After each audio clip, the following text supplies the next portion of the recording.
Eala just lost again on clay. Not a close match. Not the kind where you say she was almost there. This was decisive, one-sided. And more importantly, it is not new. It keeps happening, again and again. And now it is impossible to ignore. This is no longer about results. This is about responsibility. Who is accountable? The coach, the system, or Eala herself? Because something does not add up. This is a player who has already proven she belongs. Top-level wins, big stage performances. But the moment the surface turns to clay, that version disappears.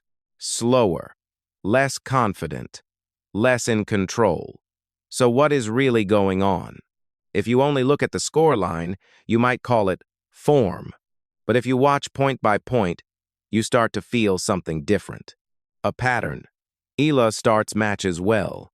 She steps in early, takes the ball on the rise, pushes opponents back. If you have watched her on hard courts, you have seen this before. It works. Points end quickly. 3 shots, maybe 4.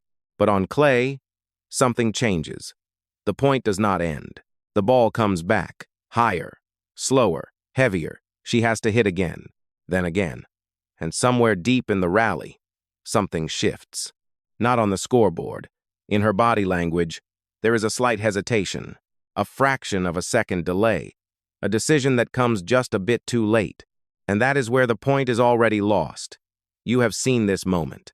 That rally where it feels like she should win, the setup is perfect. The opponent is pushed back. The opening is there, and somehow the point slips away. Not once. Repeatedly. Look at how her opponents play. They do not rush. They do not panic. They absorb. They stay in the rally. They wait. They let her be the one who takes the risk. And when your opponent is comfortable waiting, your entire game gets tested. So here is the real question. Why does a player who controls matches on hard courts suddenly look predictable on clay? Nothing about her talent changed. The environment did. Now look at the serve. On faster courts, even a solid serve gives her control. Short return, weak reply. Immediate pressure. On clay, that advantage shrinks. Returns come back deeper, higher, safer. Now every point starts closer to neutral. And for a player who relies on early control, that is a problem. Because now she has to build the point from zero, every single time. And that changes the feeling of a match. On hard courts, she creates momentum. On clay, she has to search for it. That difference matters more than it seems. Because now every rally feels like work. You hit a good shot, it comes back. You hit another, it comes back again. And slowly, frustration builds. Not obvious, but enough. Timing slips. Shot selection gets rushed. Confidence dips just a little, and that is all it takes. Now let's ground this in reality. Think about the loss to Elise Mertens. On paper, it makes sense. Experienced player, solid baseline game. But look at the structure of the points. Eala starts strong. First shot deep, second shot aggressive. Perfect setup. But the rally does not end. Mertens stays in it. 6 shots, 7 shots, 8 shots, and somewhere in that stretch, control flips. Not because of one mistake, because of repetition. And this was not just one match. You saw it in Stuttgart. You saw it again in Madrid. Different opponent. Same story. Early control. Extended rally. Loss of control. Repeat. At some point, that is not form. That is identity being tested. So now we reach the uncomfortable part. Is this a coaching issue? Because adapting to clay is not optional. Footwork has to change. Point construction has to change. Decision-making has to slow down. If those things are not improving, questions are fair. Is it the system? Because this is not one event. This is a pattern across tournaments, which raises a bigger concern. Is development too focused on immediate results, instead of building a complete player, or is it Eala herself? Because at some point, responsibility shifts to the player. Top players adjust. They struggle. They learn. They evolve. They do not lose the same way over and over. And right now, that adjustment is not happening. But here is where everything changes. What if none of those are the real problem? What if we are looking at her the wrong way?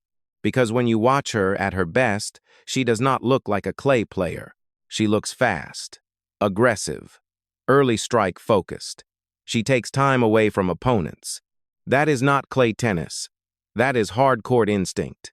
Now take that player, put her on clay. The court slows everything down. The ball jumps higher, rallies stretch. Her strengths do not disappear. They just stop working the same way. Think about it like this. A driver built for speed, perfect timing, fast decisions, now placed on uneven terrain. Same driver, same skill, different environment, different outcome. So maybe this is not failure. Maybe this is mismatch between identity and surface. Now the data makes sense. On hard courts, short rallies win matches. On clay, those rallies disappear. She is forced into longer exchanges. And that is where she loses. Consistently. This tells you something important. Her game is built to finish points, not extend them. Now add one more layer. Age. She is still developing, still building strength, still learning how to stay patient without losing aggression. Many players struggle on clay early. They grow into it. So this might not be decline. It might be incomplete development. And that changes the entire conversation. Because if this is development, not failure, then the solution is not panic. It is precision. Better movement on clay. More natural point construction. More patience without losing identity. Not a rebuild, an upgrade. Now we reach the real tension. If this is a process, then it takes time. But in professional tennis, time is pressure. Every loss adds noise. Every pattern builds narrative. So we are left with one question. How long does this take? Because here is the truth no one wants to say. If the hard court version of Eala shows up on clay, everything changes. Results, confidence, trajectory. She becomes dangerous everywhere. But if it does not, if this gap stays, then this is not a phase. This is a limit. And that is the line every young player eventually faces. The moment where development either expands your game or defines your ceiling. So now the question is simple. Not who to blame. Not what went wrong. But this. Is Alex Eala still building? Or have we already seen her limit?